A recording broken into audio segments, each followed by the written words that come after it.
folks. You've seen this before. By the way, John at Apache Village RV Center here at the Jayco Homecoming in Las Vegas. This is the Jayco Terrain. So this is on the Mercedes all-wheel drive chassis. It used to be 4x4. Now it is full-time all-wheel drive. We have a Lithionics battery system with the 48-volt system that'll run the air conditioner up there. It used to be 8 hours. I'll have to double check on that. But it was 8 hours you could run your AC on a lithium phosphate battery system. So if you come around the back of here, we have a really cool setup to store all your gear, some storage, all of your water hookups, outside shower. That bunk comes down. And then if I were to unravel all of this, there's a nice zippered, it's actually magnetic strip rather, screen door that kind of comes down to give you fresh air. And then these big wide open doors here, your hitching system and all that as well. So this is kind of your cargo area. You can strap things down. We have a little gear track right here. You can put a bike back here, whatever you want. I've personally traveled around the country in these and been out one for 5 days. John's been, how long? A month? He's spent a month on the road. And it's a really, really neat compact package to be able to go places you can't go with other coaches, period. Being the all-wheel drive system, you don't have to mess around with the four-wheel drive that if you've watched my other videos, it was my one complaint about this that I really kind of just didn't like. The old four-wheel drive system, if you're about to get in trouble and like, oh, I'm stuck, you're stuck. You're not clicking it into four-wheel drive. You had to put it in neutral, click a button, roll a couple inches, put it back in drive to get it four-wheel drive. Now we're full-time all-wheel drive. You don't have to be thinking ahead. You shouldn't even be getting in a sticky situation with this chassis. So really cool that they've upgraded that. It's a 3-liter V6 Mercedes power plant with the luxury, or not luxury, what's the word for it, Tom? The premium package? Yes. Premium package on the dash. So these have adaptive cruise control, they have lane assistance, they have every safety feature you can ever imagine. And to my knowledge, a few of our customers that have these, including one of my own, they use them for everyday driving. Now you need to be careful a little bit. Obviously we're getting kind of tall here to be going through the McDonald's drive-through or something like that. But it is that convenient of a package to be able to drive it around anywhere you want. You can't go, I mean, you got to go through McDonald's. Well, I guess you so. Got to. You just got to park in the parking lot. Three-way fridge right here. So this is actually runs on a, or sorry, this one's fully electric, I believe. I have to double check that. I think it's electric only. There's no propane on here. What am I talking about? That's part of the fun of being at shows, man. We get into these things thinking we know, and they change little things here and there, but that's fun. We're real. We're real people. Right, we have to figure it out my too. words, right? So this is totally, the whole idea is no propane. So let me track backwards on that. We have our battery system. It's going to run everything. And I did have this out for 5 days, like I said. I shut the whole coach down when I left it parked. It was running off solar, and I had this fridge turned down really cold because I didn't want my beer to be warm when I got back off the river 5 days later, to be totally honest.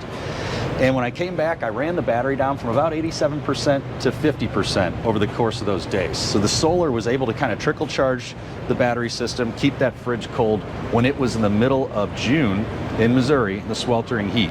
So that was really cool. All I did is leave this main power connect on right here so that the solar is connected to the battery and charging it.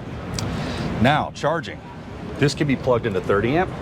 You can use a 110 adapter. It can charge from solar, and it can charge from the separate alternator on the engine that is literally set aside to only charge the battery system on here. So there's 2 alternators. You have an alternator charging your chassis, and then you have an alternator charging the coach. And just like any other coach, you can use those to jump each other in case one dies. Or sorry, if the chassis engine cranking battery dies, you can jump it off the coach battery. So now let's jump in here real quick.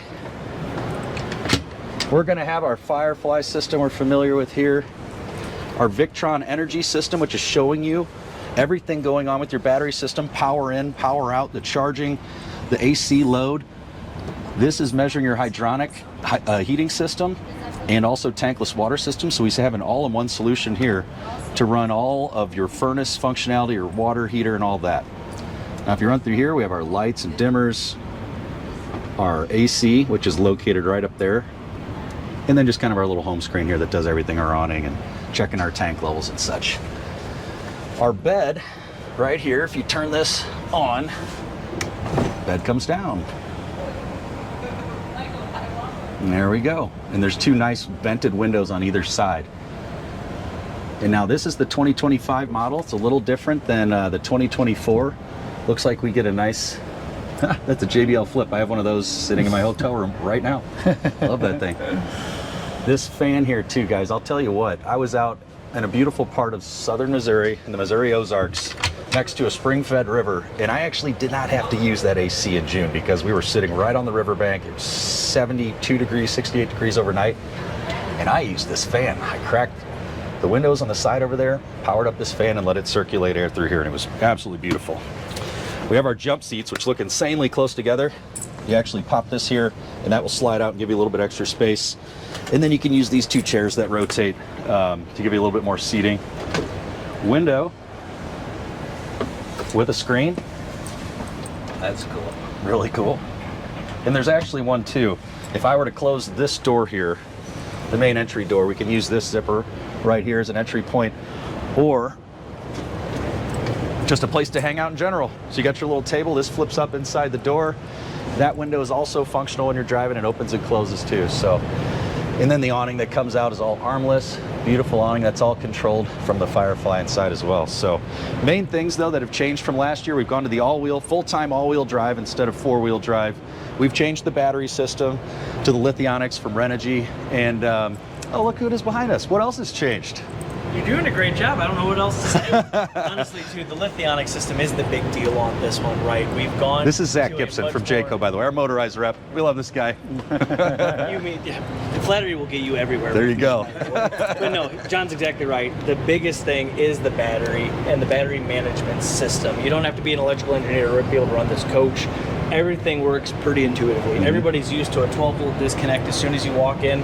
Same kind of thing that you have Right here. there at the So we're entry bringing point. that conventional, classy motorhome feel to a pretty smart type lithium system here. So really, wherever you go, wherever you do, you don't have to have your generator.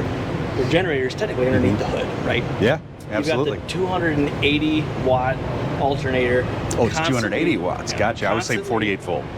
The system entirely is 48 volt. Okay. But the generator, So that's a change too, I guess. correct. Yes, yeah. So you have a 48 volt AC, so you don't need to run it through the inverter. But you do have an alternator up front underneath the hood that's dedicated for the battery system itself.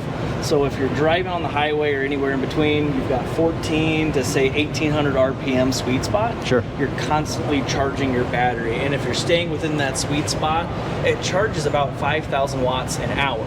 Cool. You have an almost 8,000 watt battery, takes about an hour and a half, you're good to go. Awesome.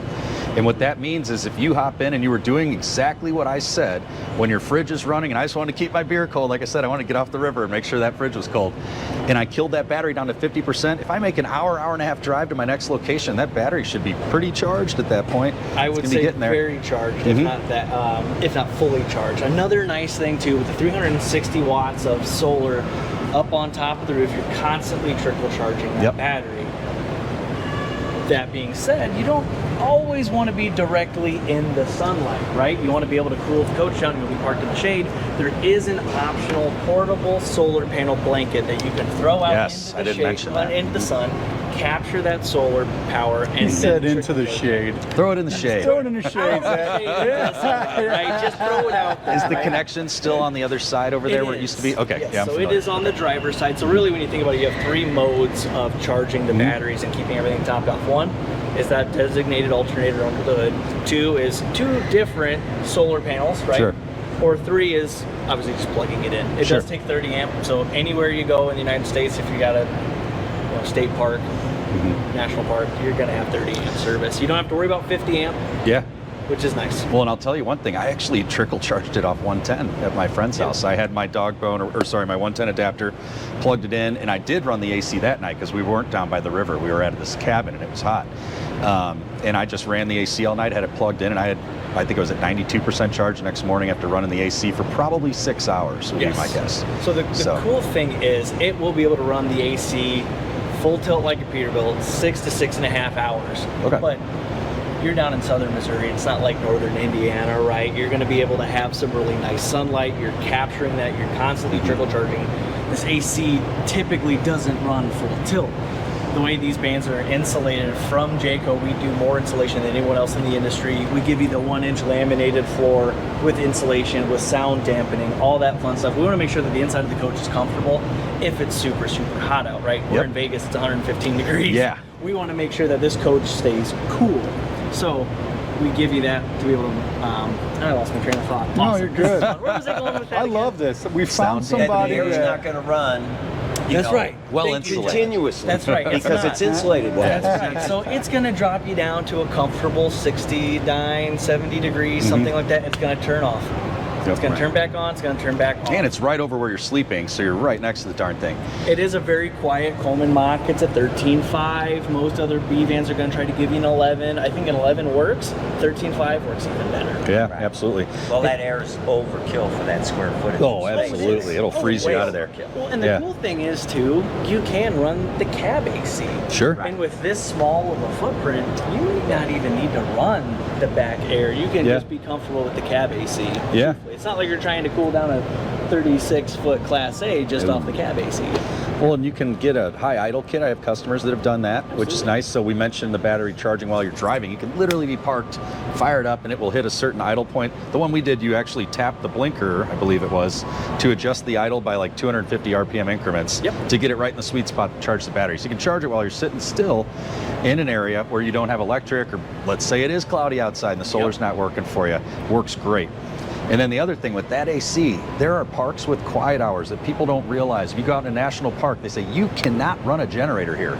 You can't. Or California compliant now. We're running into this. Correct. You're not even allowed to have a generator, much less use one. So you're able to get that freedom to travel into places with other coaches you flat out can't even do it. Correct. Yep. California's a beautiful state. We want our customers to be able to go and travel there, so we have those California compliant generators, right? But in this part of the world, you're going to be boondocking. You're out in Northern California. It's gorgeous. You're down in Southern California. You're at the beach. You don't have to worry about the smell, the exhaust from a generator, the noise. Yep. That little fan up there is pretty quiet. You're really not even going to notice much. It difference. is. Yeah, used it myself. So, so yeah, 2025 model, a little bit different than the video we've done last on the 24, which you've seen us take out a few times and test in the field. So I think the improvements that they've made are, you know, really, really good. I think it's going to be strong. Yeah, Zalzak, he's got it. But thank you for your time. If you have any questions, comments, concerns, comment below, and we'll answer any questions you have. Thank you for watching, folks. Hello. One more quick thing. We're not gone yet. Starlink, standard on this coach. So once again, that ease of living your life out on the road in the middle of nowhere, boondocking, in the middle of Utah, Idaho, wherever you're going, you can have internet service. You can be working. I have customers that are IT developers. They're system engineers. They can work from anywhere in the world. Until I started working in my family business, I used to work on my bass boat, take conference calls. Can't do that anymore, unfortunately. Can I, Uncle John? No. I can't do that? Okay. So yeah, I guess I'm a little tied down. But if you are able to work from home, talk about an amazing solution. You can be anywhere on the face of the planet that you have a view of the sky to get satellite internet and work from anywhere. So that is standard equipment now on the 2025. What an amazing improvement.